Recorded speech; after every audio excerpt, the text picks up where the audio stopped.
Friends, welcome to centre study. आज के video में हम सीटेट पेपर 1 की मैथ सॉल्व करेंगे जो 21 दिसंबर 2022 को पेपर हुआ था। तो आइए स्टार्ट करते हैं। पिछले पार्ट में हमने सीडीपी के 30 क्वेश्चन सॉल्व कर लिए थे। अभी ये 30 क्वेश्चन मैथ के हैं। सबसे पहले क्वेश्चन में बोला गया है, गीतांजलि ने माला बनाने के लिए कुछ मोती खरीदे। उसके पास 10 मोतियों के कुछ पैकेट थे और साथ ही कुछ खुले मोती भी थे। प्रत्येक मोती की कीमत 50 पैसे थी। 10 मोतियों का एक पैकेट खरीदने पर उसे 1 रुपये कम देना पड़ता है। वह मोती इस प्रकार खरीदती है कि कुल मोतियों की संख्या 2 अंकों की सबसे बड़ी सम संख्या है। यदि वे ज़्यादा से ज़्यादा छूट लेती है तो उसे दुकानदार को कितने रुपए दिए। तो दोस्तों यहाँ पर जो है एक मोती यानी कि एक बीट की कीमत जो है, एक बीट की कीमत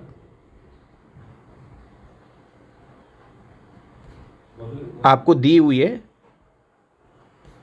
50 पैसे और 10 बीट के पैक मतलब 10 बीट, एक बीट में 10 पैकेट है तो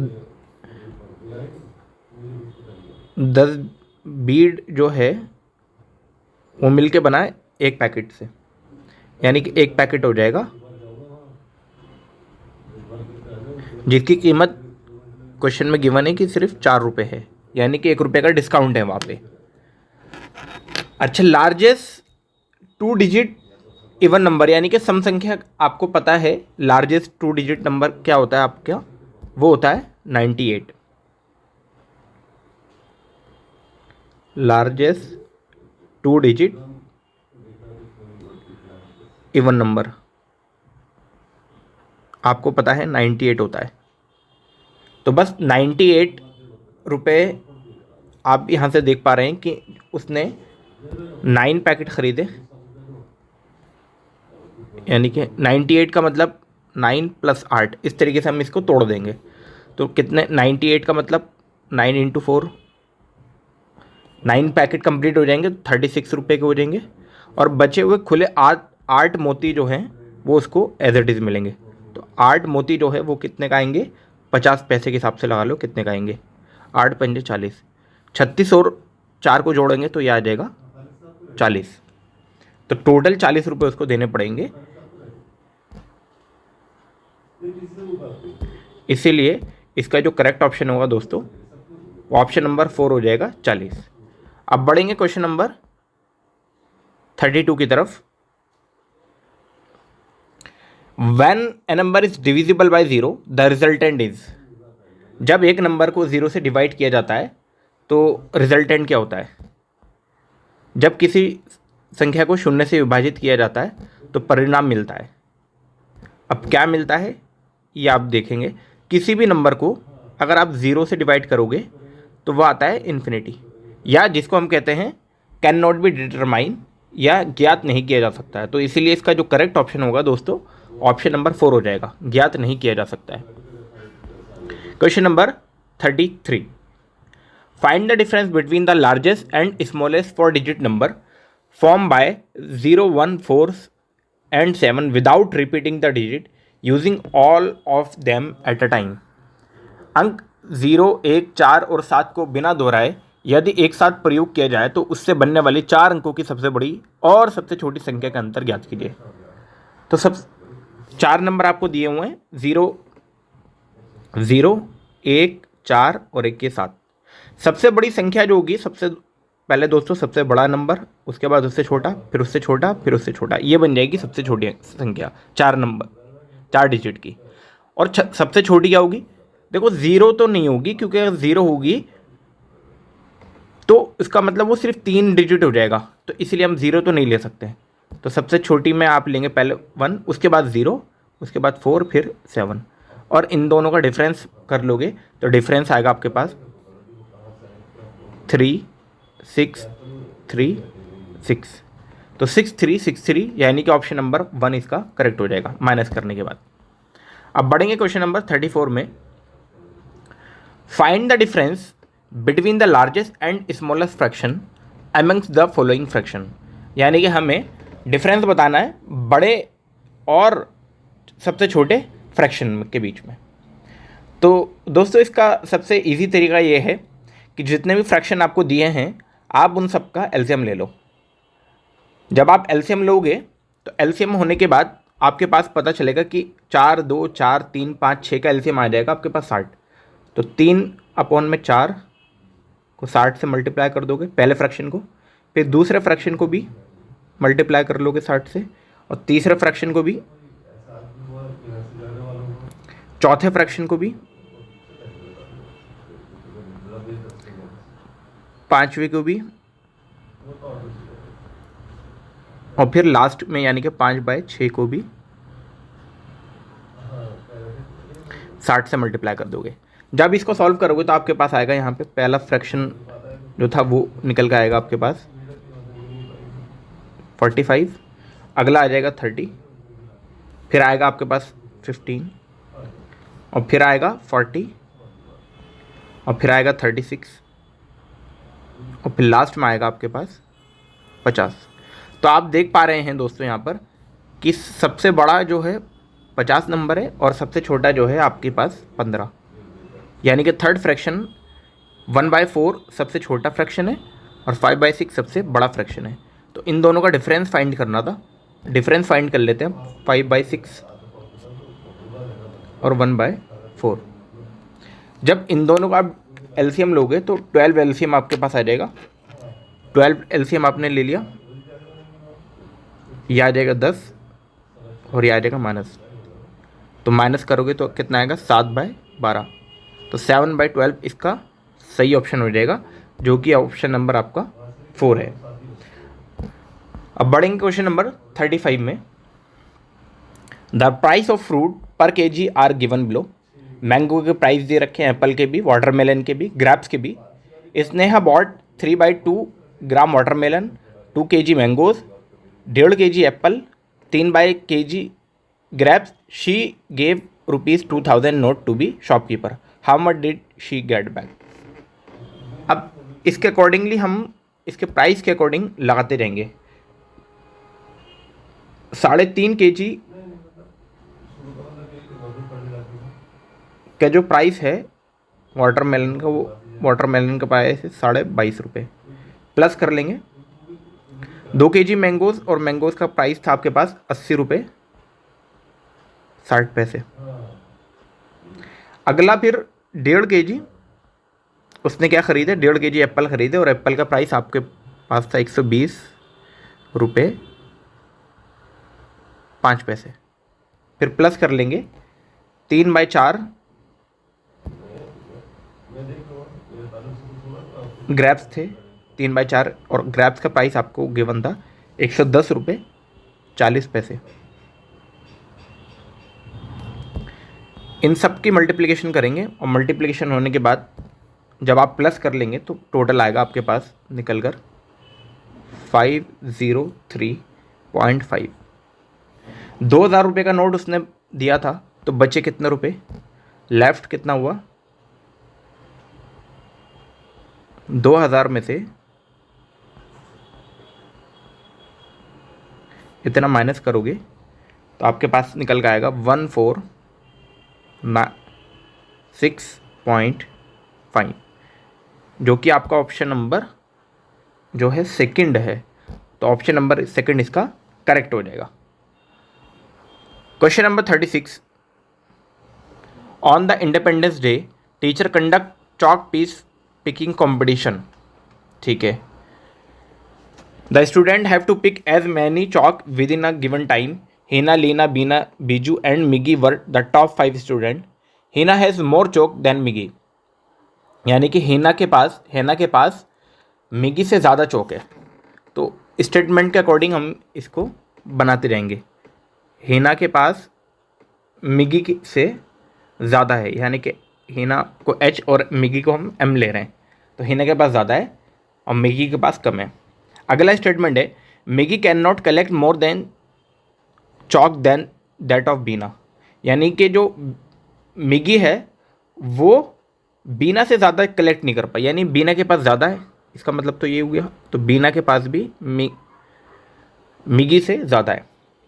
और जो लीना है, Leena got less chalk than Beena but not more than that of मिगी।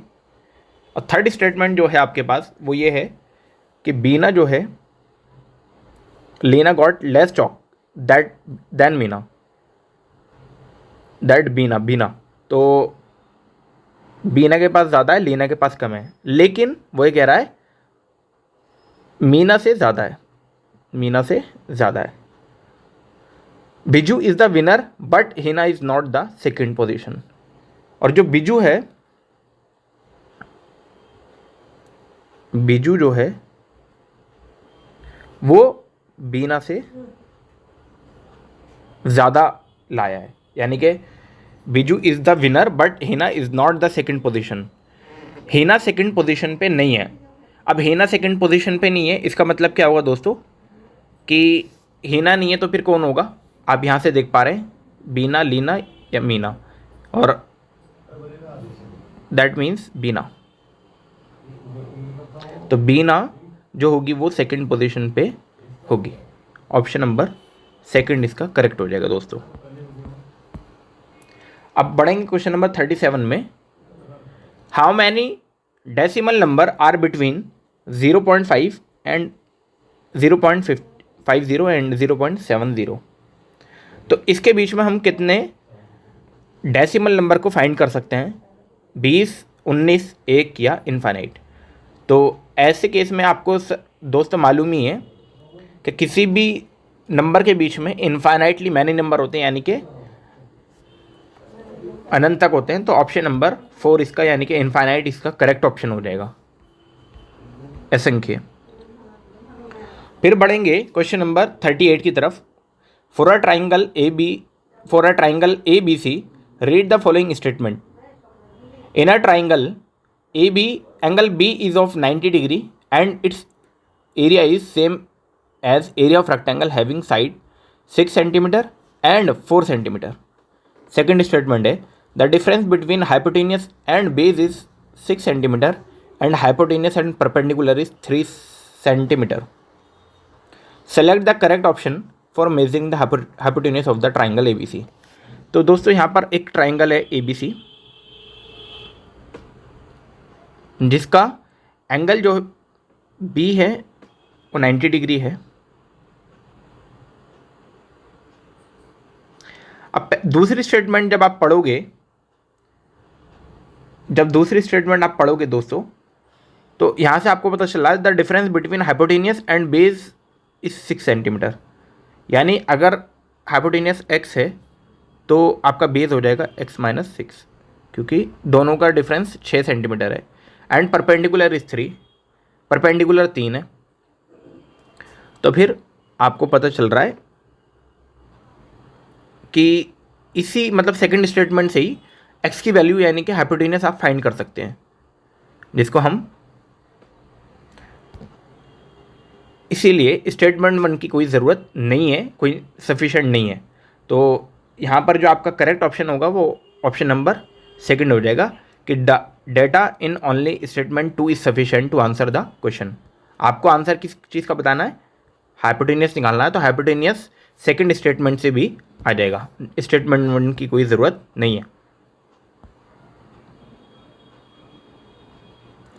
फिर क्वेश्चन नंबर 39 में all surface of solid shape are congruent to each other, this shape can not be. एक ठोस आकृति जिसकी सभी सतहें एक समान है वह आकृति नहीं हो सकती है। एक घन, एक चतुष्फलक, एक त्रिकोणीय प्रिज्म या एक अष्टफलक। तो दोस्तों इसका जो सही ऑप्शन है वो ऑप्शन नंबर आपका थर्ड हो जाएगा, जिसको हम कहेंगे ट्राइंगुलर प्रिज्म। क्यों? क्योंकि इट इज़, अब ट्राइंगुलर प्रिज्म होता क्या है? जिसकी 3 साइडें हो, having a triangular base, it is a three sided prism having a triangular base. और जो ट्राइंगुलर प्रिज्म जो होगा, आपका जो सरफेस होगा वो एक दूसरे के कॉन्ग्रुएंट नहीं होगा, यानी कि सर्वंगासम नहीं होगा। क्वेश्चन नंबर 40 में area of rectangular sheet of paper is 208 centimetre square and its perimeter is 58 centimetre. What will be its length and breadth? Length पूछ रहा है, ब्रेथ पूछ रहा है। तो ऐसे क्वेश्चन के लिए दोस्तों अगर आप स्टेटमेंट के अनुसार करेंगे तो बहुत ज़्यादा टाइम लग जाएगा। बेहतर ये होता है कि ऐसे क्वेश्चन को आप ऑप्शन से एलिमिनेट करें। अब ऑप्शन से कैसे एलिमिनेट होगा, एरिया जो है रेक्टेंगुलर शीट का वो 208 है, तो आप सीधा से देख पा रहे हैं कि लेंथ और ब्रेथ तो कभी भी इक्वल नहीं होगी। इतना तो पक्का श्योर है कि लेंथ और ब्रेथ कभी भी इक्वल नहीं होगी रेक्टेंगल की, तो पहला स्टेटमेंट तो गलत हो गया। लेंथ ज़्यादा हो सकती है, ब्रेथ कम हो सकती है, स्टेटमेंट 2 ठीक है, मतलब ऑप्शन 2 बिल्कुल ठीक है। ऑप्शन 3 जो है वो भी ठीक हो सकता है, लेकिन ऑप्शन 4 तो आपका गलत है, क्योंकि लेंथ छोटी नहीं होगी और ब्रेथ कभी भी बड़ी नहीं होगी, तो ऑप्शन 4 भी आपका एलिमिनेट हो जाता है। अब दो ऑप्शन बच रहे हैं, एक ऑप्शन नंबर 2 और एक ऑप्शन नंबर 3। तो 15 और 14 की जब मल्टीप्लाई करोगे तो आप सीधा सा देख पा रहे हो कि 15 और 14 की मल्टीप्लाई होने पर 15 और जब 14 की मल्टीप्लाई करोगे तो यूनिट डिजिट पे 0 बनेगा, और 0 तो यहाँ पर कहीं भी नहीं है, तो इसीलिए ये ऑप्शन भी गलत हो जाएगा। जब 16 और 13 की मल्टीप्लाई करोगे तो आपके पास आएगा 208, यानी कि ऑप्शन नंबर सेकेंड ही ठीक है। तो ऐसे ऑप्शन से इसको शॉर्ट ट्रिक से हम आसानी से सॉल्व कर पाएंगे। इसके बाद क्वेश्चन नंबर 41 में चलते हैं। 2 wall clock hanging at New Delhi metro station are set correctly at 21 hour on Tuesday. Both the wall clock gain 3 minutes and 5 minutes respectively in an hour, यानी कि एक 3 मिनट बढ़ जाती है और एक 5 मिनट बढ़ जाती है। What will be the second wall clock register if the first wall clock which gain 3 minutes in an hour shows the time 6:27 hour on Wednesday? तो बहुत सिंपल सा क्वेश्चन है, इसको हम ऐसे भी सॉल्व कर पाएंगे कि ये आपका ट्यूसडे था, ये ट्यूसडे है, और ये आपका वेंसडे है। वेंसडे में भी कौन सा टाइम है, ये 6:27 उस घड़ी के अनुसार जो 3 मिनट आगे चल रही है, और यहाँ पे 21 बजे दोनों ने स्टार्ट किया था। तो पहली वाली जो है हर घंटे जो बढ़ रही है वो कितने बढ़ रही है, आप यहाँ से लगा लेंगे। 21 के बाद 22, फिर 23 आएगा, फिर 24 आएगा, फिर 1, 2, 3, 4 और ये 5 और फिर 6, तो ये बज ही रहे हैं। तो यहाँ से आप देख पा रहे हैं कि टोटल यहाँ पे कितना गैप आ गया, 1, 2, 3, 4, 5, 6, 7, 8, 9, यानी कि 27 मिनट बढ़ी। तो सीधा सा आप देख पा रहे हो कि 3 मिनट बढ़ रही है 9 घंटे में, तो यानी कि 27 मिनट बढ़ी। और पहली वाली जो बढ़ रही थी वो कितना बढ़ रही थी, 5 मिनट बढ़ रही थी। 5 मिनट 9 घंटे में कितने मिनट बढ़ जाएगी, 45 मिनट। सिंपल सी बात है। तो 6 घंटे 6:45 पे होगी दूसरी वाली घड़ी, तो 6:45 उसका करेक्ट ऑप्शन हो जाएगा। 42, the auto rickshaw fare rate in city is as follows. Minimum charges दे रखे हैं, 1.5 किलोमीटर अगर चलेगा, 1.5 किलोमीटर तक चलेगा तो उसको 15 रुपये तो पे करने ही होंगे। कितना, 1.5 किलोमीटर के लिए स्टार्टिंग के 1.5 किलोमीटर में अगर कभी जाएगा, या 1 किलोमीटर भी जाए, आधा किलोमीटर भी जाए, तब भी इसको 25 रुपये पे करने ही पड़ेंगे। ठीक है, 1.5 किलोमीटर के बाद उसको 9 रुपये पर किलोमीटर के हिसाब से किराया देना पड़ेगा। Raju hired an auto rickshaw to go back his home, which is 7.5 kilometer away from city. How much money does he have to pay after completing the journey? Raju ने 7.5 किलोमीटर के लिए, मतलब उसका घर से जो उसका सिटी है जहाँ से उसका ऑफिस है वहाँ से 7.5 किलोमीटर था। तो आप देख पा रहे हैं 7.5 का मतलब ये है कि 1.5 किलोमीटर के लिए तो उसको 25 रुपये पे करने ही पड़ेंगे। तो 25 रुपये तो उसको पहले ही हो गए। फिर बचा कितना, 6 किलोमीटर। तो 6 किलोमीटर के लिए दोस्तों उसको कितना रुपये पे करना पड़ेगा, 6 किलोमीटर के लिए उसको पे करना पड़ेगा 6 × 9.5, 6 × 9.5। तो ये आएगा आपके पास निकल कर 57। जब इन दोनों को ऐड करोगे, इन दोनों को ऐड करके आप लेकर आओगे 82 रुपीज़, और 82 रुपीज़ जो है आपका ऑप्शन नंबर 1 में है, तो ऑप्शन नंबर 1 इसका करेक्ट हो जाएगा। 43, identify the next number. Next number identify करना है, बहुत सिंपल क्वेश्चन है ये वाला। आप देख पा रहे हैं यहाँ पे नंबर में लिख देता हूँ 2 3 4 6, फिर 6, फिर 9, फिर 8, फिर 12 और ये 10, फिर अगला वाला पूछा है 2 का डबल, फिर 2 तिया 6, 2 चौका 8, 2 पंजे 10। सिमिलरली 3 दूनी 6, 3 तिया 9, 3 चौक 12 और 3 पंजे 15। तो यहाँ पे आना चाहिए था आपके पास 15। तो 15 जो है आपका ऑप्शन नंबर 4 में है, ऑप्शन नंबर 4 इसका सही हो जाएगा। 44 में चलते हैं आप। The height of 9 student in a class are given below. 3 height दे रखी है। What will be the value of median plus mode upon में मीडियन माइनस मोड। सबसे पहले दोस्तों हम इसको इंक्रीजिंग ऑर्डर में लिख देते हैं। जब आप इसको इंक्रीजिंग ऑर्डर में लिखेंगे तो आपके पास निकल के आएगा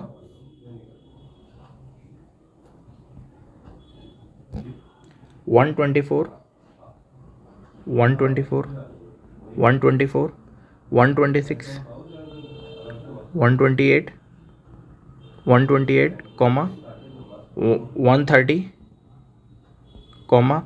130, 131। ये आ जाएगा आपका इंक्रीजिंग ऑर्डर। मोड क्या होता है, जो सबसे ज़्यादा बार आया हो, सबसे ज़्यादा बार आपके पास आया है 124, तो मोड हो गया आपके पास 124। और मीडियन आपके पास यहाँ निकल के आ रहा है 1 2 3 4 5 6 7 8 9। जो बीच वाला होता है वो मीडियन हो जाता है। तो 5वें नंबर पे 1 2 3 4 5, 5वें नंबर पे आ रहा है ये, यानी कि आपका मीडियन हो गया 128। तो अब फॉर्मूले में रखेंगे। फॉर्मूला था आपके पास मीडियन प्लस मोड, तो यानी मीडियन था आपके पास 128, तो इस यहीं पर रख देते हैं 128 प्लस 124 अपॉन में 128 माइनस 124। ऊपर सॉल्व करेंगे तो आ जाएगा 252 और नीचे आ जाएगा 4। जब इसको सॉल्व करोगे तो ये चला जाएगा 1 पे और ये चला जाएगा 63 पे, तो बचेगा सिर्फ 63। अब 63 जो है आपका ऑप्शन नंबर 3 में है, इसीलिए ऑप्शन नंबर 3 इसका दोस्तों सही हो जाएगा। अब बढ़ेंगे क्वेश्चन नंबर 45 में। A 20 centimetre long wire is form into a rectangle whose length is 2 centimetre more than its breadth. ठीक है, what will be the area of the rectangle. Question दोस्तों आसान है। एक रेक्टेंगल है, उसकी जो ब्रेथ है x मान लेते हैं, तो उसकी लेंथ है x + 2, क्योंकि 2 ज़्यादा है। तो आपको पता है जो उसका पेरीमीटर है, उसका पेरीमीटर दिया हुआ है 120 सेंटीमीटर। तो फॉर्मूला आपको पता है 2 इंटू पेरीमीटर का फॉर्मूला जानते हैं, 2 इंटू L + B बराबर 120। वैल्यू पुट कर देते हैं। 2 इंटू L की वैल्यू है आपके पास x + 2, ब्रेथ है आपके पास x = 2, ये फ्रैक्शन में आ जाएगा तो ये हो जाएगा 60। फिर यहाँ से आप सॉल्व करेंगे तो ये आ जाएगा 2x + 2 = 60। तो 2x बराबर आ जाएगा 58, 2 उधर जाएगा माइनस में तो 58 हो जाएगा। और फिर x की वैल्यू आ जाएगी आपके पास, यहाँ से निकल के आ जाएगी 29, और x + 2 यानी कि लेंथ आ जाएगी आपके पास 31। लेंथ आपके पास 31 आ गई और ब्रेथ आ गई 29। मल्टीप्लाई करेंगे तो आपके पास आ जाएगा total 899 centimetre square. 899 centimetre square जो है आपका ऑप्शन नंबर 1 में है, तो इसीलिए इसका जो सही ऑप्शन होगा ऑप्शन नंबर 1 हो जाएगा। अब बढ़ेंगे पेडागोजी के 15 क्वेश्चन पर जो मैथ्स में पूछे गए। While teaching in class first mathematics classroom, Radha introduced concept by sharing the following concept with the student. There were 4 children in the car. Then one child got out now there are 3 children in the car, which of the following statement is correct with respect to the above context. कक्षा 1 गणित कक्षा में पढ़ाते हुए समय राधा ने बच्चों की निम्नलिखित संदर्भ द्वारा अवधारणा का परिचय दिया। कार में 4 बच्चे थे, फिर एक बच्चा बाहर निकला, अब कार में 3 बच्चे हैं। उपयुक्त संदर्भ में निम्नलिखित में से कौन सा कथन सही है। ये 4 ऑप्शन आपके सामने हैं। Children will develop an understanding of addition and augmentation. अब दोस्तों यहाँ से आप क्लियर पता कर पा रहे हैं 4 में से एक गया है, तो एडिशन तो नहीं होने वाला है। तो पहला ऑप्शन तो पहले ही गलत हो गया। Children will develop an understanding of addition as aggregation, addition तो है ही नहीं। Children will develop an understanding of subtraction as reduction, बिल्कुल ठीक है, यानी कि कम जो हुआ है उसको एक तरीके से सब्ट्रैक्शन के तौर पे देख पाएंगे। तो ऑप्शन नंबर 3 इसका सही हो जाएगा। और चौथा स्टेटमेंट था children will relate augmentation and reduction as inverse operation. नहीं दोस्तों, ये भी नहीं है। अब ऑगमेंटेशन किसे कहते हैं, यहाँ पर ऑगमेंटेशन जो वर्ड आया है, ऑगमेंटेशन यानी कि संवर्धन जो वर्ड आया है उसमें उसको कहते क्या है।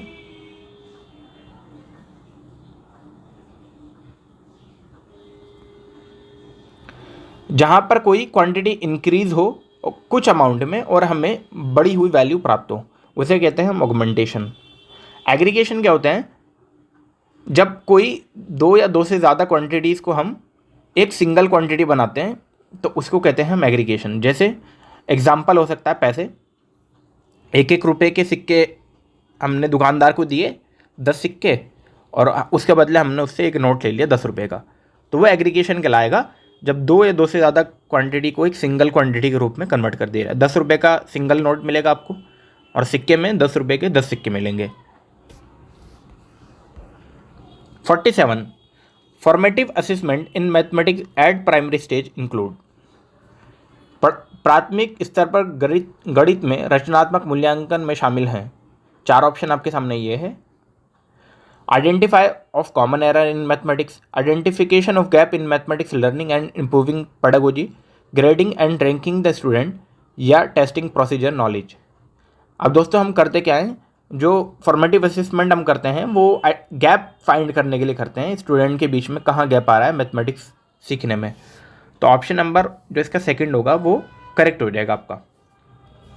एक होता है फॉर्मेटिव असेसमेंट और एक होता है समेटिव असेसमेंट, जिसको हम शॉर्ट में कह देते हैं ऐसे जो होता है वो किसी भी स्टूडेंट को अपग्रेड करने के लिए, नेक्स्ट क्लास की हायर रैंकिंग के लिए, या उसको रैंकिंग करने के लिए होता है, जैसे फर्स्ट सेकंड थर्ड, या उसको नेक्स्ट क्लास में प्रमोट करने के लिए हम समेटिव असेसमेंट लेते हैं।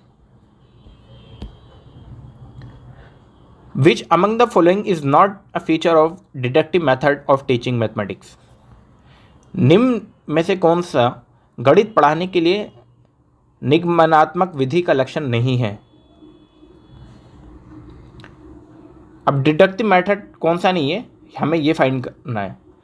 सबसे पहले हमें ये पता होना चाहिए कि डिडक्टिव मेथड किसे कहते हैं। तो डिडक्टिव मेथड वो होता है जिसमें हम कोई जनरल से जाते हैं पर्टिकुलर की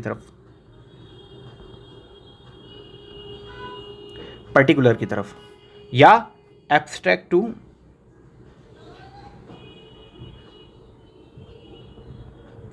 टू जाते हैं कॉन्क्रीट, या दूसरे तरीके से मैं आपको बता दूं, फॉर्मूला टू हमें सबसे पहले फॉर्मूला बता दिया जाता है और उससे फिर हम एग्जाम्पल की तरफ जाते हैं। तो ये होता है आपका डिडक्टिव मेथड। अब ये 4 ऑप्शन आपके सामने हैं। This matter save time and energy both for student teacher. अब ये तो गलत ही है कि टाइम बचाने के लिए हम कोई चीज़, अच्छा नॉट पूछा गया है तो ये तो बिल्कुल ठीक है। विच among the following is not a feature of deductive method. Deductive method में क्या होता है, फॉर्मूला अगर हमारे पास है तो उसके एग्जाम्पल से हम कोई भी चीज़ जल्दी फाइंड कर लेंगे, तो ये स्टेटमेंट ठीक है, लेकिन यहाँ पे नॉट पूछा गया था दोस्तों। It encourage memorisation of fact and फॉर्मूले। जब फॉर्मूला दे दिए उससे एग्जाम्पल आप फाइंड कर रहे हैं तो ये रेक्टिफिकेशन को बढ़ावा देता है, बिल्कुल ठीक है। In this method learner proceed from general to particular, मैंने आपको बता दिया कि जनरल टू पर्टिकुलर जाता है, तो ये भी ठीक है। This method help to learn to discover laws formula and generalize. अब एग्जाम्पल टू अगर फॉर्मूला जाता तब तो कुछ डिस्कवर कर पाता, लेकिन फॉर्मूला टू एग्जाम्पल जा रहा है तो कुछ जो है कोई लॉ डिस्कवर नहीं कर पाएगा, कोई फॉर्मूला डिस्कवर नहीं कर पाएगा। तो ये गलत स्टेटमेंट है, और गलत स्टेटमेंट ही आपसे पूछी थी, तो इसीलिए इसका सही ऑप्शन ऑप्शन नंबर 4 हो जाएगा। Question number 49, mathematics is hierarchical nature and concepts are logically structured and connected. Which of the following statement is most appropriately explain this? Multiplication follows and build on concept of addition. बिल्कुल ठीक है। अगला statement है addition and multiplication are distinct concept independent of each other. नहीं, ये तो गलत ही है। एडिशन और मल्टीप्लिकेशन इंडिपेंडेंट नहीं है, जबकि इंटरकनेक्टेड है। Mathematical concept should not only be assessed through summative assessment. नहीं, फॉर्मेटिव असेसमेंट भी होता है, डायग्नोस्टिक टेस्ट भी होता है, और भी कई तरीके हैं। Number sense need to be develop before the concept of addition and subtraction. बिल्कुल ठीक है दोस्तों। नंबर कॉन्सेप्ट या नंबर सेंस पहले स्टूडेंट में आना चाहिए। तो दो स्टेटमेंट यहाँ निकल के आ रही है, ए और डी सही है, और ए और डी जो है आपका ऑप्शन नंबर सेकंड में, तो सेकंड ऑप्शन इसका सही हो जाएगा। क्वेश्चन नंबर 50 में चलते हैं हम। The participation of female in higher mathematics class is less than male student. यानी कि हायर क्लासेस में जो फीमेल स्टूडेंट हैं उनकी पार्टिसिपेशन ज़्यादा है मेल कैंडिडेट से। क्यों है? Male get are better mathematics as compare to female student. दोस्तों ये तो चीज़ गलत है कि फीमेल स्टूडेंट कमज़ोर होती हैं और मेल स्टूडेंट ज़्यादा स्ट्रॉन्ग होते हैं, या आप कह सकते हो उनके कॉन्सेप्ट ज़्यादा अच्छे होते हैं। तो ये तो एक मिथ है, और ये मिथ आपके गलत है। Mathematics is a very difficult subject and female do not have aptitude for studying mathematics. ये भी मिथ ही आपका, तो ये भी आपका गलत हो जाएगा कि फीमेल मैथमेटिक्स ज़्यादा टफ सब्जेक्ट है और इस फीमेल जो स्टूडेंट है वो सीख नहीं पाती। हालांकि ऐसा बिल्कुल नहीं है। अगला है societal and teacher expectation are gendered. ये बिल्कुल ठीक है। सोसाइटी ने एक डेवलप कर दिया गया है कि फीमेल जो है मैथमेटिक्स नहीं पढ़ सकती है, तो ये एक सोसाइटल एक्सपेक्टेशन है जेंडर्ड के अनुसार। तो ऑप्शन ये स्टेटमेंट थर्ड इसकी सही हो जाएगी। अब स्टेटमेंट थर्ड जो है ओनली ऑप्शन नंबर 3 में है, तो ऑप्शन नंबर 3 इसका सही हो जाना है। 51 में which of the following tool yet are not help in diagnostic test specific nature of learning difficulty. निम्नलिखित में से कौन सा उपकरण अधिगम की कठिनाई की विशिष्ट प्रकृति में निदान में सहायक नहीं है? 4 ऑप्शन आपके सामने ये है। अब 4 ऑप्शन में आप ये देख पा रहे हैं क्लासरूम ऑब्जर्वेशन। क्लासरूम ऑब्जर्वेशन तो बहुत इंपॉर्टेंट है, तो ये तो नहीं होगा, मतलब यहाँ पे नॉट पूछा गया है, आप ये देख पा रहे हैं, तो ये तो बिल्कुल होना चाहिए। एनालिटिकल ऑफ ओरल रेस्पॉन्स, ये भी ठीक है। क्लास में एनालिसिस जो करता है टीचर कि कौन बच्चा रेस्पॉन्स कर रहा है, इसका मतलब उसको कुछ समझ में आ रहा है या वो सीखने की कोशिश कर रहा है। Written work of the student, ये भी इम्पॉर्टेंट होता है। कम्युलेटिव एंड एनेक्डोटिकल रिकॉर्ड, ये भी होता है, लेकिन एप्टीट्यूड जो टेस्ट है ये अलग होता है, तो एप्टीट्यूड टेस्ट इसमें नहीं आएगा। और ये जो है आपका ऑप्शन नंबर 4 में है, तो ऑप्शन नंबर 4 इसका दोस्तों सही हो जाएगा। एप्टीट्यूड्स कहाँ काम आता है? ये पर्सन की एबिलिटी डिसाइड करता है, स्किल और फील्ड किसी नॉलेज में, या तो स्किल हो सकती है या फील्ड ऑफ नॉलेज हो सकती है। 52 question number 52, to solve 34 into 6 a student use the following method। ये आप देख पा रहे हैं method. For above method which of the following statement is true? The student has conceptual knowledge of multiplication and is able to communicate through its decomposition method। बिल्कुल ठीक है दोस्तों। जो स्टूडेंट को है कॉन्सेप्चुअल नॉलेज है मल्टीप्लिकेशन की, उसको पता है कि अगर मैं उसको डिकम्पोज कर दूँ या तोड़ दूँ, ब्रेक कर दूँ और फिर मैं मल्टीप्लिकेशन करूँ तब भी आंसर सेम आना है। तो पहला ही स्टेटमेंट जो है वो बिल्कुल ठीक है।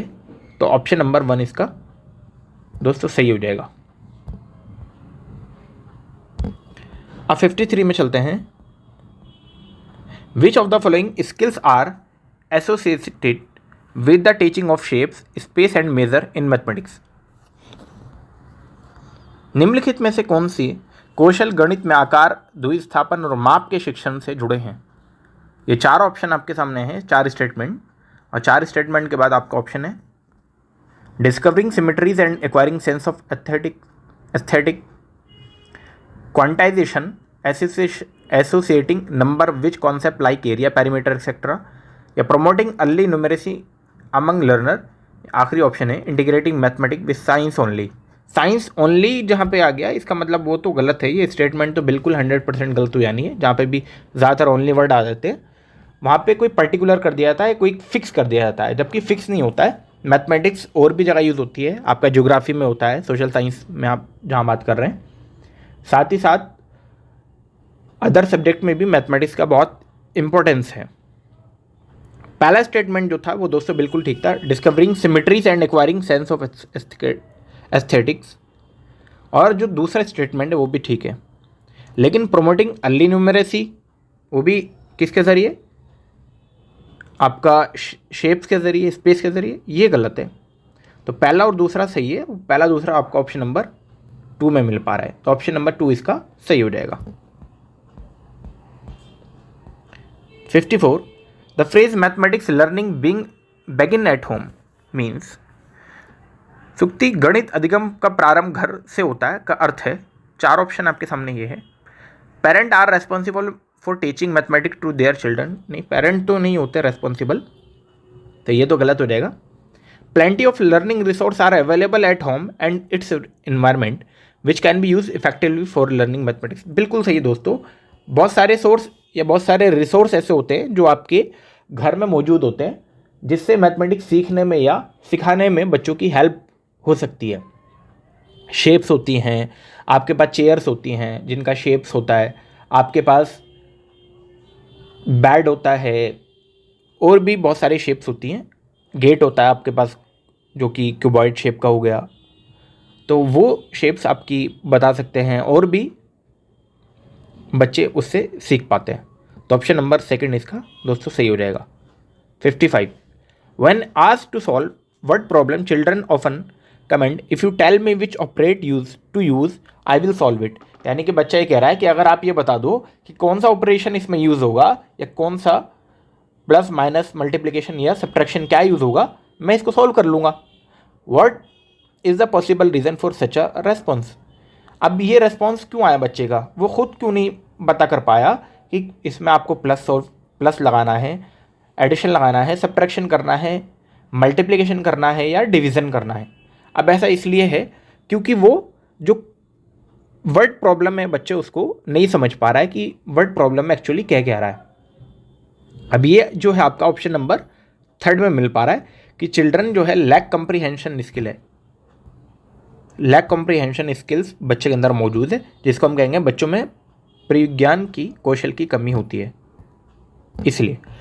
अब 56 for teaching regular geometric shape in primary class a mathematics teacher devise certain order of activity. They are arranged in random sequence.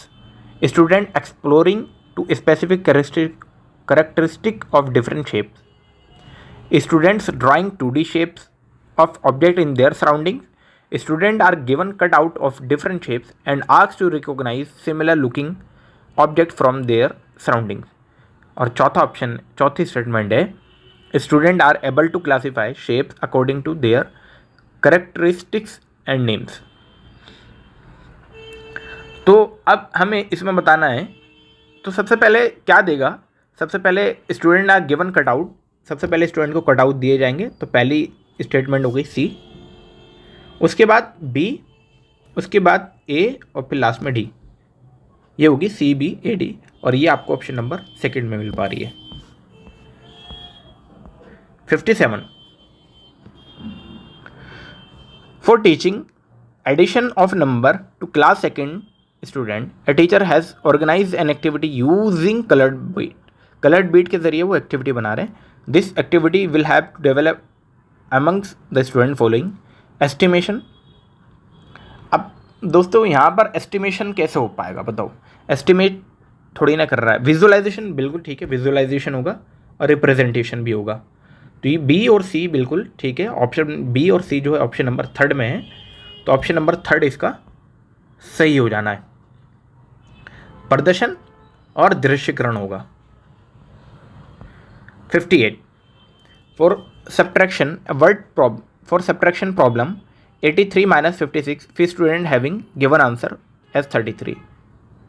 अब 33 क्यों दे रहे हैं? क्योंकि 56 का जो 6 है उन्होंने ऐसे सॉल्व कर दिया। इस 3 में से तो ये 3 घटा दिया, लिख दिया, और 8 में से 5 घटा दिया 3, यानी कि बड़े में से छोटा घटा रहे हैं। अब बड़ा नीचे है चाहे ऊपर है, उनको कोई फर्क नहीं पड़ रहा, तो इसलिए उन्होंने 33 लिखा है।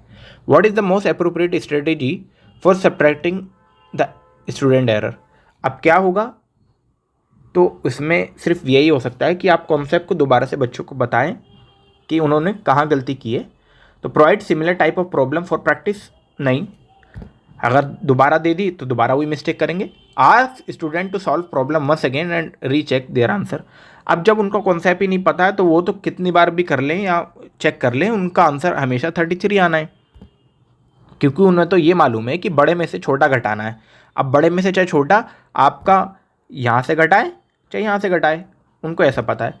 Providing example having 1 digit number and then move to 2 digit, नहीं, उनको तो ये पता है कि बड़े में से छोटा घटाना है। अगर आप उसको ये भी दे दोगे 3 - 6, जबकि ये बड़ी क्लास में आता है, तो वो 6 में से 3 ही घटाएंगे। उनको ये नहीं मालूम है कि -3 आना चाहिए इसका।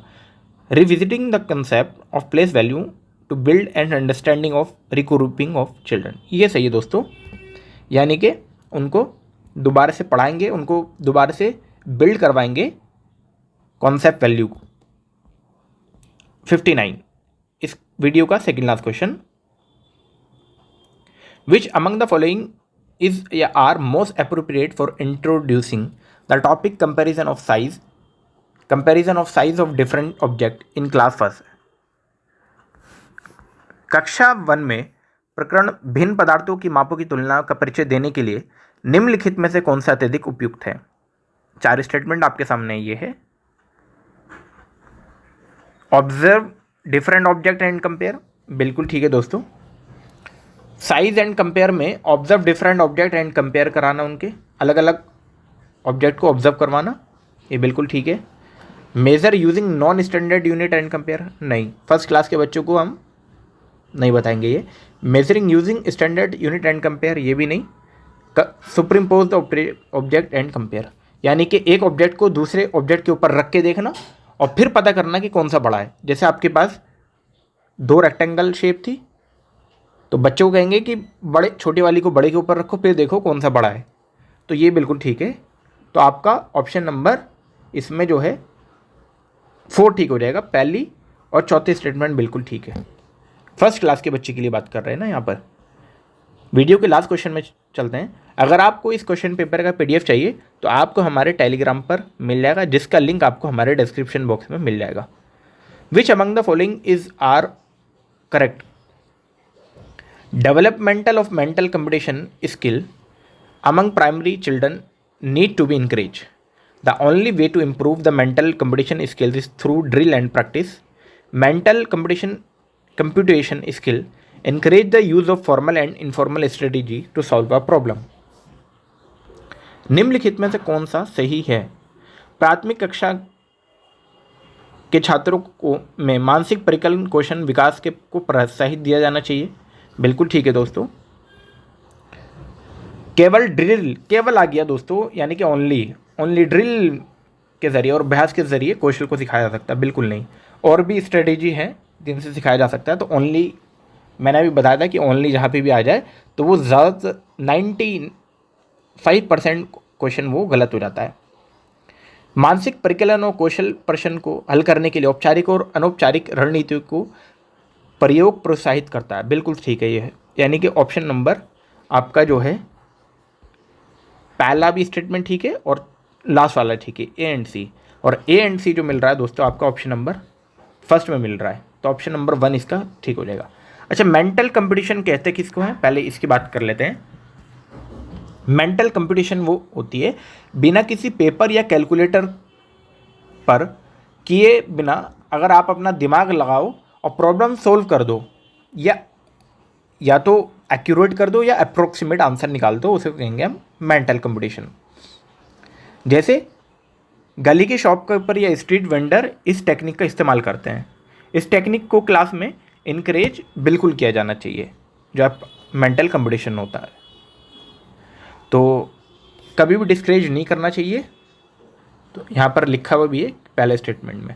तो दोस्तों ये थे हमारे टोटल 30 क्वेश्चन जो मैथमेटिक्स के पेपर 1 में आपसे पूछे गए 21 दिसंबर 2021 को जो ये पेपर हुआ था पेपर 1 का। नेक्स्ट वीडियो में हम ईवीएस के 30 क्वेश्चन सॉल्व करेंगे। अगर आप हमारे चैनल पर नए हैं तो प्लीज़ आप हमारे चैनल को सब्सक्राइब ज़रूर कर लें और आने वाली सीटेट की वीडियोस के लिए बेल आइकन को भी ज़रूर दबा दें। अगर आपको कोई क्वेश्चन में डाउट हो तो आप हमें कमेंट बॉक्स में पूछ सकते हैं और अपने दोस्तों में हमारे चैनल को शेयर करना ना भूलें और हमारे चैनल को सब्सक्राइब कर लाइक बटन को भी ज़रूर दबाएं। आपका वीडियो में लगातार बने रहने के लिए बहुत बहुत शुक्रिया।